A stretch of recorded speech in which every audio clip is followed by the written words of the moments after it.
All right. Welcome into this edition of the Milwaukee Bucks on Tap podcast. Corey Moen, Evan Byrne. Evan, how we doing?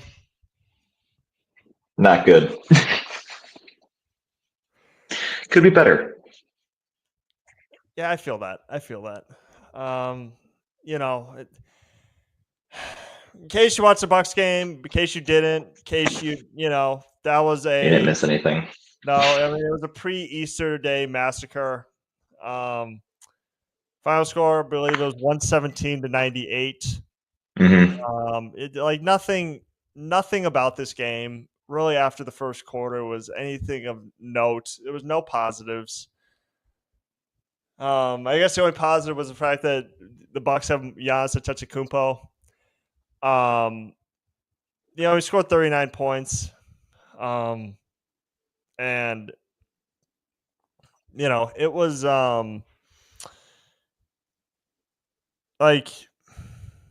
it was just one of those things. Like, it was one of those things where they still didn't have Damian Lillard. They still, Ryan Rollins did a good enough job, but it's like Ryan Rollins is starting game one. So, where else is your offense coming from? And again, really, the only time that they got like contribution from anybody else is like when those were garbage time points. Mm-hmm. People are going to sit there and be like, oh my God, AJ Green looked good. Well, AJ Green looked good when they were down like 15.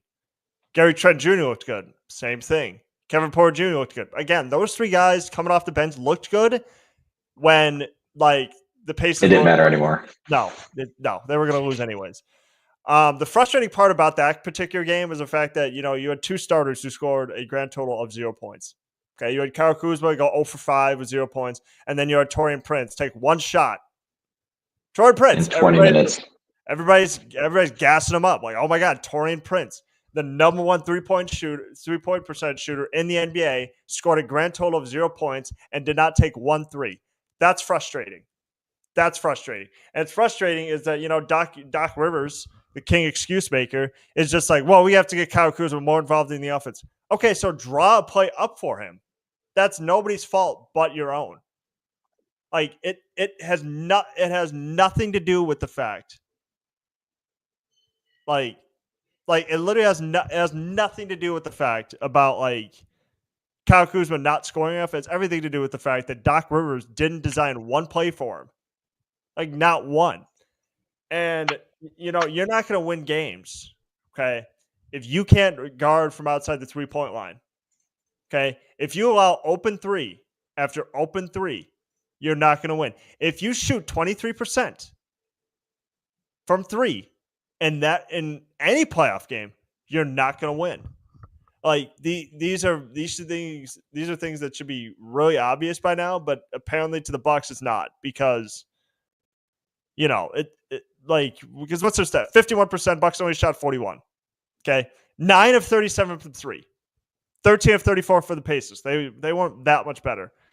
Missing 9 free throws. You get to the line 28 times. You go 19 of 28 from the free throw line. Okay, like 28 assists. They shared the ball a lot more. Other thing, Evan, scoring was a lot more balanced. Pascal Siakam 25. Nembhard 17. Halliburton actually had a rough game. He had but Miles Turner was chipping it, scoring, hitting timely shots. Mathurin 13. TJ McConnell chips at 11. And then when you contrast that with the Bucks, who 36, 0-9, 0-5, like, you're not winning a playoff game against a really, really talented Pacers team. You're not happening. So I guess from your standpoint, what did you see in Milwaukee's game one performance against Milwaukee? Well, knowing that when you have Giannis scoring 16 points in the first quarter, he's going to be the primary person scoring that entire game. So frustrating, just because, again, ending the season on like an 8-game win streak and then winning 3 of the 4 against the Pacers, and that one loss was that like 4-point play. I don't know, just kind of frustrating knowing that Giannis, again, put the team on the back, still missed 7 free throws, which is frustrating for the amount of times he got to the line.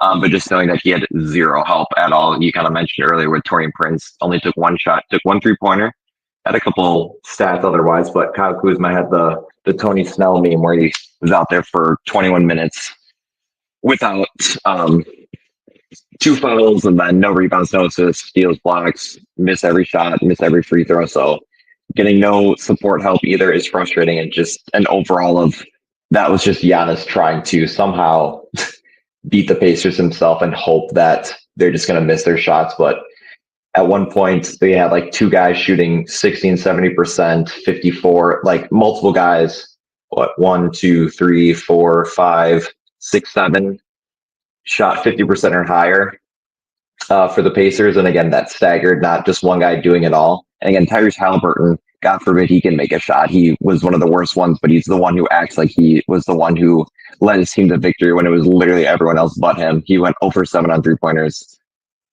He annoys me because, again, if he would have had like a Giannis stat line and destroyed him, by all means, go for it. Celebrate. You cooked us, but your 10 points did not do anything for this game, for you to shoot 3 of 13.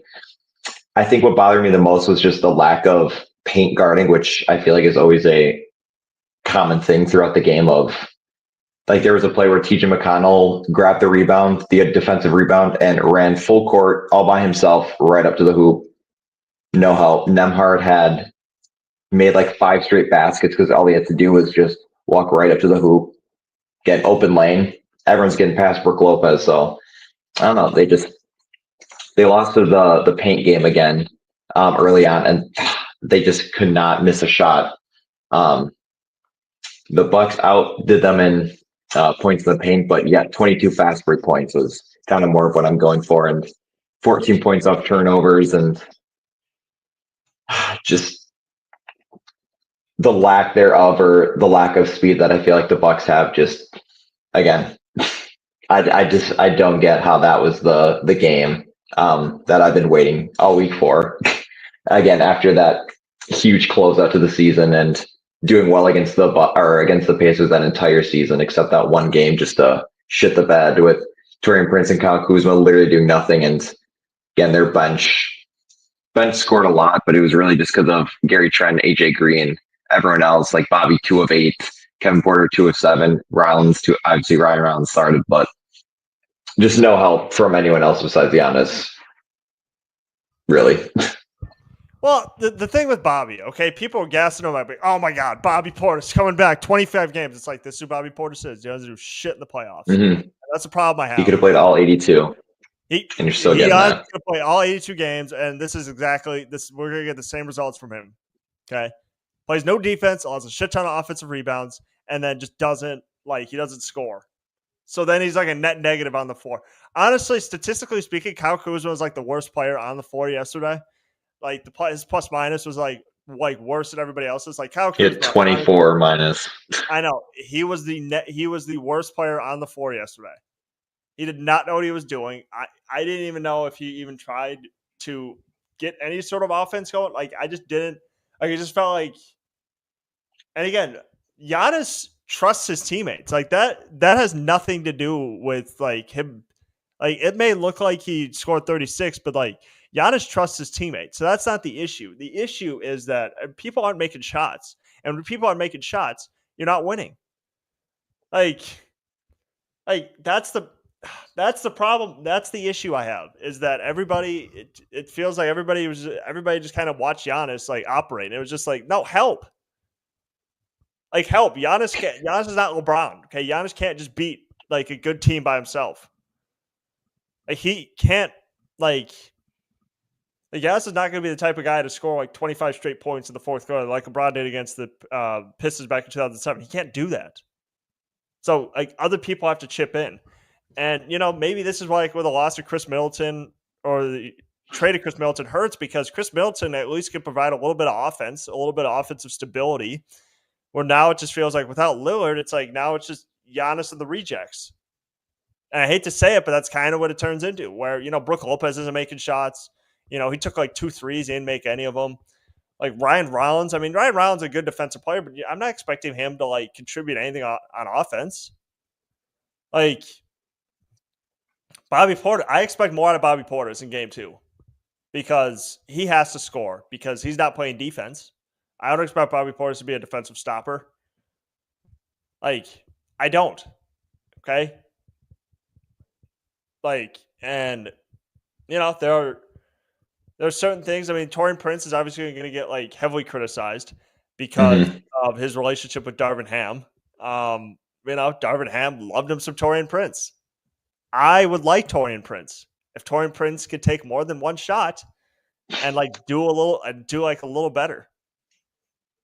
But yeah, no, other than that, it's just I don't know. At the end, they were just forcing up shots and hoping they were going in. That's what it was. That's what it was. Like, yeah. They didn't, and as Doc Rivers said after the game, they didn't play with any sort of offensive flow. And I agree with them. They didn't. Like they didn't play with any sort of intensity. They didn't play with any sort of flow. It was just. But am I overly worried about it? No, not really, because historically speaking, Milwaukee really hasn't been good in game ones. They haven't won a game 1 since. Let's see. I'm honestly trying to remember the last time they won a game 1. Was it? I want to say it was 2020. It would have been 20. They swept the Heat. Because who did they play in 20? I'm trying to remember who they played in 2023. The Heat was the first round. They won that game because that was the Joe Ingles game, right? Or was that game 2? Game 2. Okay, so they haven't won a first round series. They haven't won a first round game, or game 1 game, excuse me, since 2022 against the Chicago Bulls. So I'm not overly concerned about it. Even when the Bucks were at their highest, they were never good playing game 1s. And again, it's home crowd. It's in Indiana. I mean, this could be a knockout, drag-out series, and the series is going to change a little bit if Damian Lillard is able to come back and, work, or, not work, but, like, you know what I mean? Like, just able to come back and he's operating like he usually does. He might be a little rusty, being off for, like, almost, like, missing over a month. Like a month of action, so he's going to be a little rusty. Maybe a little minutes restriction. I'm not 100% sure how that's going to work, but it's going to be it'll be interesting to see because trust me, they're not going to win this series with Ryan Rollins at point guard. No. But like I said, I'm not meaning to. But again, I'm not meaning to like disrespect Ryan Rollins, but I'm just saying like defense first guys can only get you so far. And, they have their place, but at the end of the day, you need offense to win. Okay, I don't give a shit what that brain dead moron Nico Harrison says of like defense win champ. No, stars do. You need a star, and you need people to make timely shots. That's what wins championships. Okay, that old trope of like defense wins championships, that doesn't really work anymore, to be quite honest with you, because the rules have shifted so much to favor the offensive team that you honestly need like a really you really need like a good offense and like a little defense to win championships. So stars and good role players win championships. Like that much is obvious. Like there's not been one player or one team. There's not been one team that's won a championship throughout history where other X factors haven't gotten involved. Like nobody's won it exactly by themselves. You've always needed X factors to get involved to win. I mean, if you were talking about the Bucks, we go Giannis, Chris Middleton, PJ Tucker, Pat Connaughton, Lopez. Like everybody's has a hand in every championship that's won. That much is obvious, and it's going to be obvious in this series. It's going to be obvious in the next series, and it's going to be obvious if Milwaukee wants to win it all. But again, they got to get close. Okay, like they have to optimize what they have now. And right now, it's just if Giannis is just doing everything and nobody else is like contributing, then they're not going to win. It's just as simple as that. Yeah, and it's frustrating. If they go out in the first round, I think 3 years in a row, someone's getting fired, someone's getting traded. Like I feel like there's going to be bigger moves. And I mean, you could totally disagree with this, but I feel like again, if they get first rounded, I feel like sometimes things are going to have to get thrown on John Horst too. I feel like a lot of these trades where it's like, yes, we traded for Damian Lillard. It didn't work, but like there have been past trades that I feel like that have led up to this have been negatively impacting, again, our role players. We gave up 5 first-round picks for Jay Crowder, and we traded Grayson Allen for Serge Ibaka. You're trading Sam Merrill, you're trading we're trading all these 3-point shooters. We're getting older guys. We're trading our first-round picks, and we're not drafting correctly. I think, to a quick point of contention, I think the Ibaka was for Dante DiVincenzo. Yes, Dante, yep. But I understand what you're saying. You're right, and even go back like John Horst, like outside of the Lillard trade, he's kind of like he has not been a very good. They have not been great at trades. Even his first big one is when they acquired Nikola Mirotic, and they just didn't want him back the next year. Like, and even go back to, you're right, they traded Dante DiVincenzo for some reason to get older. Like that didn't. Yep. Like, I'm sorry, that didn't make a whole hell of a lot of sense to me. And again, you're right, they have drafted and developed players, or just drafted players, but not really developed them. And then they're like, well, we got to trade them. So correct, which is what other teams are doing. And there needs to be a youth movement there. I 100% agree with you. And right now, they don't have like younger players that they can rely on. Like they're trying to win with this old, aging roster, and I'm confused by it because like you need young players to win. Like it's a young person's league. So I just don't understand why you're like. And even if you're not saying like, well, Ajax, we don't see him in our future, but like, or like, Tyler Smith, but you're still passing up talented players and then you're giving them away for peanuts just to keep this notion that Milwaukee's going to compete for a championship. So, and I mean, look, what you got to ask yourself after this year, if they don't make it out of the first round, is who's our building blocks? Okay, all right, Lillard, Giannis, Kyle Kuzma can we trust him to be a third star? I would be very nervous about that, to be quite honest with you. I just would be. Like, no disrespect to Kyle Kuzma, but he didn't look good in game 1. And really what you got to ask yourself is, is that our big 3? Or are we going to be like the Sixers where, all right, well, we have 2 stars or 3 stars, but say if someone gets hurt, then are we going to have that, like, are we hanging on right now is my biggest question. Is this team like just hanging on to something that's like maybe something that could be like non-existent? Like that would be my biggest question. Go for it. Because right now what's happening is the Pacers is a lot younger and their players are a lot better. And all you have to do is be faster. Yeah, all we have to do is like have like everybody else just be like 10 years younger. Literally that's honestly what this comes down to is, and have somebody that can defend. I mean, honestly, what Milwaukee's missing is that guy like a Drew Holiday who can like defend and he can, score. But yeah, no. So yeah, that was a tough first game. They're back at it on Tuesday. Kind of a shittier time and a shittier network, but other than that, they're back. Lillard should be back again. Oh, game 2 or game 3 are going to Shams. Yep. If they don't win game 2, I think I'm counting them out. That's fair. That's honest. That's completely fair. Or it's going to be in 5. They'll win game 3, and people will get their hopes up, and then loss again. Yeah, I feel that. That could happen. That could very well happen. All right. So since we talked about game 1, what are you looking forward to? Like, what are some key things that you're looking forward to in game 2?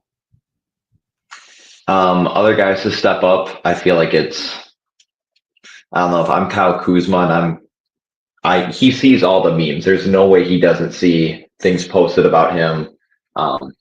Calling again the Tony Snell game. I saw his head get morphed onto Tony Snell in that stat line, but like So I'm seeing myself going 0 for 5 in 21 minutes, not even including a single. You missed both free throws too. He literally made nothing. I feel like I would definitely want to step up for there.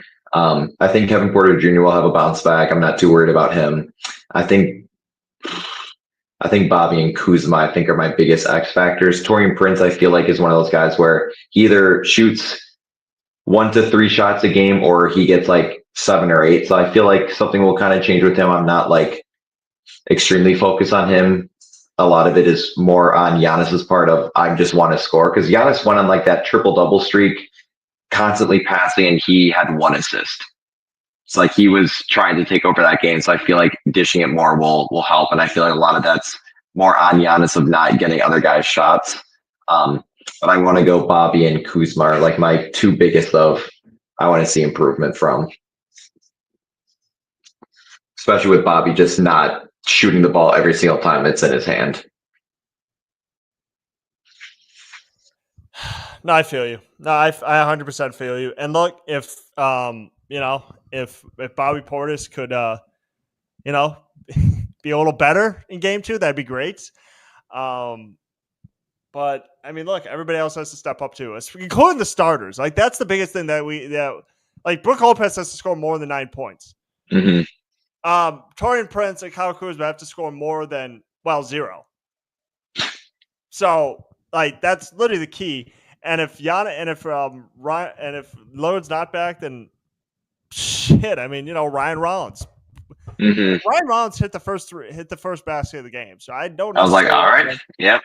I also don't think Ryan Rollins. I'm absolving Ryan Rollins for this because he's also not supposed to score. To be quite honest with you, if he scores, that's like an added treat. bonus. Yes, but I don't expect Ryan Rollins to be like